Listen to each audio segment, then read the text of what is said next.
Welcome back to my channel. My name is Ilara Veil, and today I invite you to uncover a mysterious story, the chilling disappearance of Jennifer Kesse. Don't forget to subscribe, so you won't miss more mysterious and chilling stories.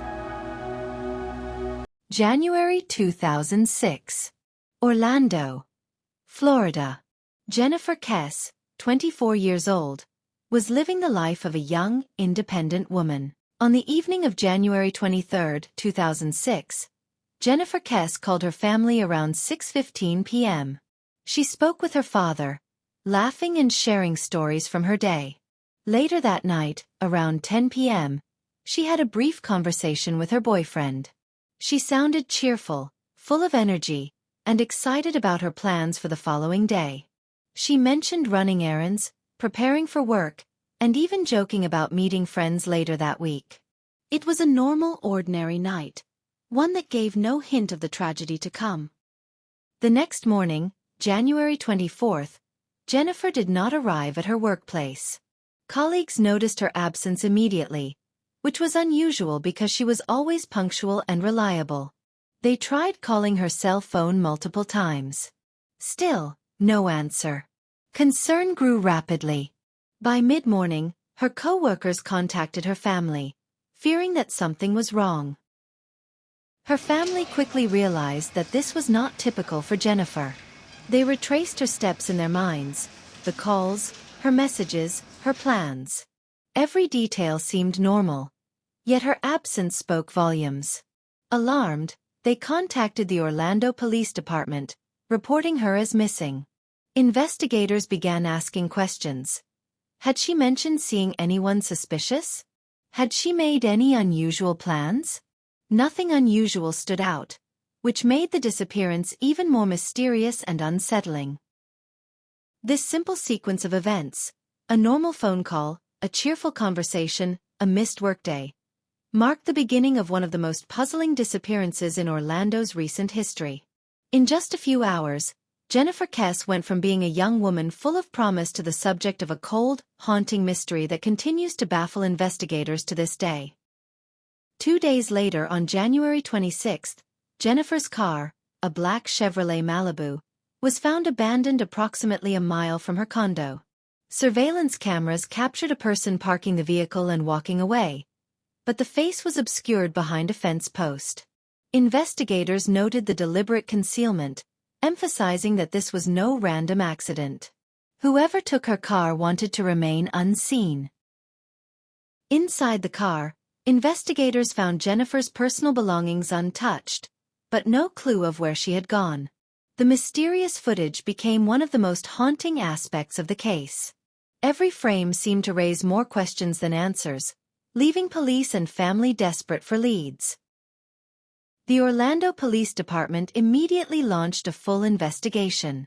Neighbors were questioned, co-workers interviewed, and searches conducted in the surrounding areas. There was no forced entry into her condo, no sign of a struggle, and no immediate suspects. Investigators considered multiple scenarios: abduction by a stranger, someone Jennifer knew, or a premeditated plan. Every lead seemed to vanish, leaving the case cold and baffling. Meanwhile, her family remained actively involved, refusing to give up hope. Jennifer's father coordinated with the Orlando Police Department, sharing every detail he knew about her routines, habits, and recent interactions. He spoke with neighbors, co-workers, and friends, trying to uncover any clue that might have been overlooked. Jennifer's mother tirelessly distributed missing person flyers across neighborhoods, leaving them on doors, cars, and community bulletin boards, while also speaking to local media to raise awareness about her daughter's disappearance.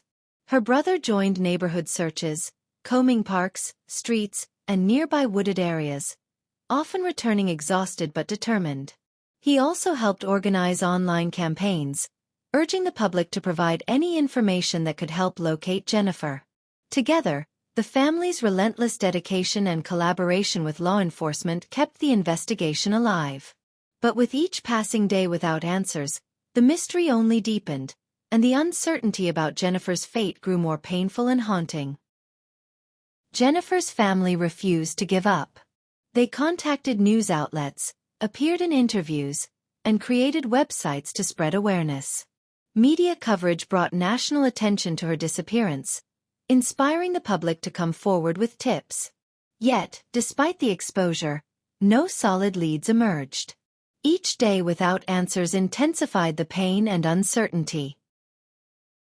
The family's determination became a symbol of hope and resilience, but even with widespread awareness, Jennifer's whereabouts remained unknown. The surveillance footage of Jennifer's car remains one of the most disturbing and haunting elements of this case. In the grainy black and white frames, a figure can be seen approaching the vehicle, parking it carefully, and walking away. But what made the footage particularly chilling was the way the person deliberately concealed their face behind a fence post, as if they were aware of the cameras and intentionally avoiding identification. Investigators emphasized the precision of this act. It was methodical, calculated, and far from random. Every movement, every step, suggested that this was someone who knew exactly what they were doing, and possibly someone who had been watching Jennifer, waiting for the right moment. This single piece of evidence raised more questions than answers. Who was this mysterious figure? Was it someone Jennifer knew personally? A friend, acquaintance, or even a colleague? Or was it a stranger, driven by malicious intent and premeditation? The way the figure moved, careful and deliberate, hinted at experience, planning, and perhaps an unsettling familiarity with Jennifer's routines. The footage, though brief, continues to haunt both investigators and the public, serving as a chilling reminder of the mystery surrounding Jennifer Kesse's disappearance, and leaving everyone who sees it with a sense of unease and unanswered questions. Over the years, countless theories and speculations have emerged about Jennifer Kesse's disappearance. Some suggested it was a random abduction by a stranger, a crime of opportunity in an otherwise ordinary evening. Others suspected someone close to her, a friend, acquaintance, or even someone who knew her daily routines. True crime enthusiasts and online communities meticulously examined every detail.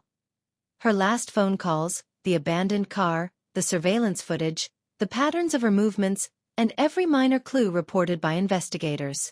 Forums and discussion boards buzzed with theories, each more intricate than the last, but despite the analysis and endless debate, no definitive answers ever surfaced. Jennifer's story remains a chilling reminder of just how fragile life can be. How ordinary everyday routines, a phone call with a parent, a drive to work, a simple evening at home, can abruptly turn into a haunting mystery. It is a story that continues to resonate, raising unsettling questions about safety, fate, and the unknown forces that can change lives in an instant. Every year that passes without answers makes the case even more enigmatic, and Jennifer's disappearance remains one of the most perplexing cold cases in Orlando's history.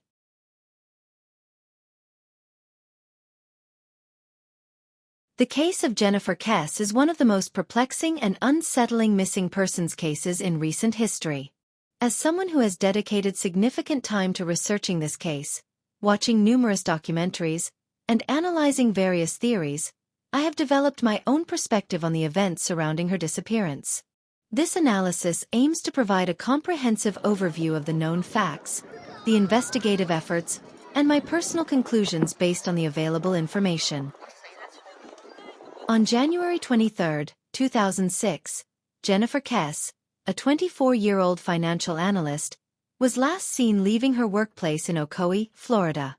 She made a phone call to her parents that evening, and the following morning, she spoke with her boyfriend. However, she failed to show up for work on January 24, and her car was found abandoned near her condominium complex. Surveillance footage captured a person of interest parking her car and walking away, but the quality of the video was too poor to identify the individual.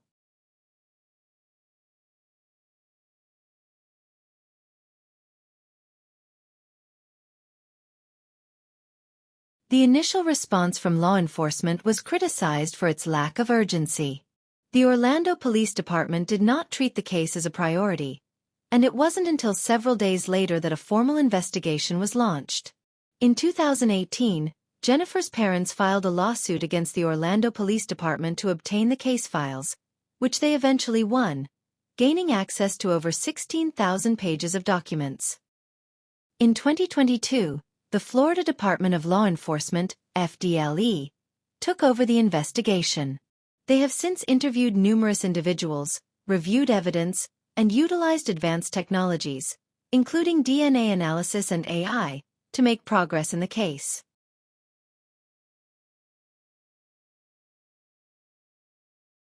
Several theories have emerged over the years regarding Jennifer's disappearance. Construction workers. Some have speculated that workers from the construction site near Jennifer's condominium complex may have been involved. There were reports of suspicious behavior, and Jennifer had previously expressed concerns about some of the workers. Acquaintances. Others believe that someone within Jennifer's social circle could be responsible. Her boyfriend at the time was initially considered a person of interest, but he was later cleared. Random abduction. Another theory is that Jennifer was abducted by a stranger who had been observing her routines and took advantage of an opportunity. Despite these theories, no concrete evidence has been found to definitively identify a suspect.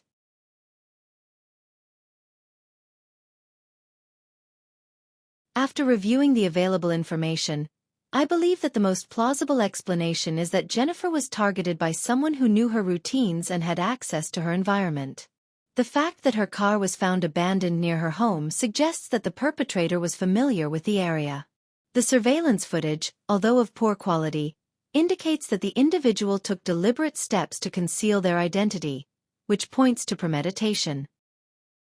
The initial mishandling of the investigation by law enforcement may have allowed crucial evidence to be overlooked or lost.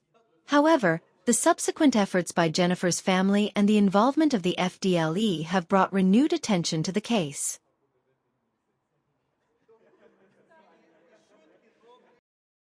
After reviewing all available material, I have my own perspective. Jennifer Kesse's disappearance appears to be the work of someone who planned carefully, someone who knew her habits and possibly her environment. The tragedy is compounded by the fact that so many potential clues were likely missed early on. This case serves as a stark reminder of how quickly normal life can change. One moment, a young woman is laughing on the phone with her family. The next, she vanishes without a trace. My hope is that continued attention, public awareness, and advanced investigative methods will one day lead to answers, and perhaps, closure for her family.